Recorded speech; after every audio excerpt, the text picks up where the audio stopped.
Welcome to E6 TV. నటుడు అంటే అభిమానమే కాక కొందరికి అది భక్తిగా మారుతుంది. బాపట్ల జిల్లాకు చెందిన ఓ అభిమాని తన అభిమాన నటిగా సమంతను కొలుస్తూ ఆమె కోసం గుడి కట్టి విగ్రహం ప్రతిష్ఠించి పూజలు చేస్తున్నాడు. తాజాగా సమంత పుట్టినరోజు సందర్భంగా చేసిన సేవా కార్యక్రమాలు ఇప్పుడు వైరల్ అవుతున్నాయి. సినీ తారలపై అభిమానాన్ని వ్యక్తపరచడం సహజమే. కానీ బాపట్ల జిల్లాలోని ఆలపాడు గ్రామానికి చెందిన సందీప్ అనే కార్ డ్రైవర్ మాత్రం తన అభిమానాన్ని భక్తిగా మార్చేశాడు. 3 సంవత్సరాల క్రితమే తన ఇంటి ఆవరణలో సమంత విగ్రహాన్ని ప్రతిష్ఠించి గుడిని నిర్మించాడు. అప్పటి నుండి నిత్యం పూజలు చేస్తూ సమంత సేవా కార్యక్రమాల పట్ల ఆకర్షితుడై భక్తిగా మారిపోయాడు. ఇప్పుడు తాజాగా సమంత పుట్టినరోజు సందర్భంగా పిల్లలతో కలిసి కేక్ కట్ చేసి అన్నదాన కార్యక్రమం కూడా నిర్వహించాడు. ఇది మాత్రమే కాకుండా మరో కొత్త విగ్రహాన్ని తయారు చేయించడం విశేషంగా మారింది.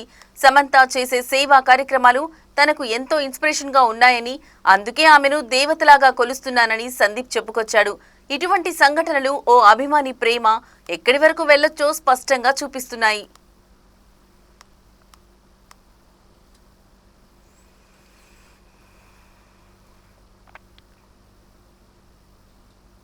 Stay tuned, E6 TV.